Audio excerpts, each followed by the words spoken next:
മുൻപ് എപ്പോഴും എൻ്റെ ഹസ്ബൻഡ് എന്നോട് പറഞ്ഞതാണ്, പാമ്പിനെയും മനുഷ്യനെയും ഒരുമിച്ച് കണ്ടു കഴിഞ്ഞാൽ ആദ്യം ആരെയാണ് കൊല്ലേണ്ടതെന്ന്. ഞാൻ പാമ്പിനെ എന്നാണ് ഉത്തരം പറഞ്ഞത്. പക്ഷെ പുള്ളി പറഞ്ഞു അല്ല, മനുഷ്യനെയെന്ന്. അപ്പം ഞാൻ ചോദിച്ചു അതെന്താ അങ്ങനെ? അപ്പോൾ പുള്ളി പറഞ്ഞ ഉത്തരം, പാമ്പിനേക്കാളും വിഷം ഉള്ളിൽ കൊണ്ട് നടക്കുന്ന കുറേയേറെ മനുഷ്യന്മാരുണ്ട്, അങ്ങനെയുള്ളവരെയാണ് ആദ്യം സൂക്ഷിക്കേണ്ടതെന്ന്.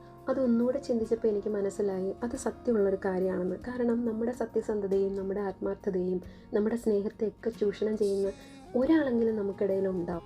അവരെ തിരിച്ചറിയാതെ പോകുന്നതാണ് നമ്മളുടെ ലൈഫിൽ നമുക്ക് പറ്റുന്ന ഏറ്റവും വലിയ തെറ്റ്. കാരണം പിന്നീട് എപ്പോഴെങ്കിലും ഏതെങ്കിലും ഒരു സാഹചര്യത്തിൽ നമുക്കവരെ ഹെൽപ്പ് ചെയ്യാൻ പറ്റാതെ വന്നാൽ, അല്ലെങ്കിൽ ഏതെങ്കിലും ഒരു സാഹചര്യത്തിൽ റിയൽ സംഭവം നമ്മൾ മനസ്സിലാക്കിയിട്ടൊന്ന് പ്രതികരിച്ചാൽ അവിടെ നമ്മളാണ് നെഗറ്റീവ് ആവുന്നത്.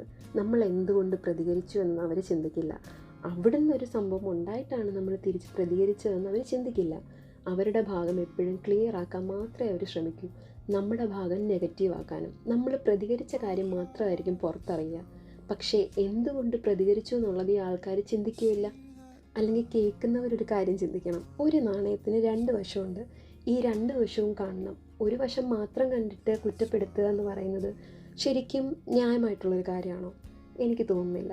പക്ഷേ ഞങ്ങൾക്ക് രണ്ടുപേർക്കും മനസ്സിലായൊരു കാര്യമുണ്ട്, ജീവിതത്തിൽ വരുന്ന എല്ലാ മനുഷ്യരും ആത്മാർത്ഥതയുള്ളവരല്ല. സൂക്ഷിക്കണം, നന്നായി സൂക്ഷിക്കണം.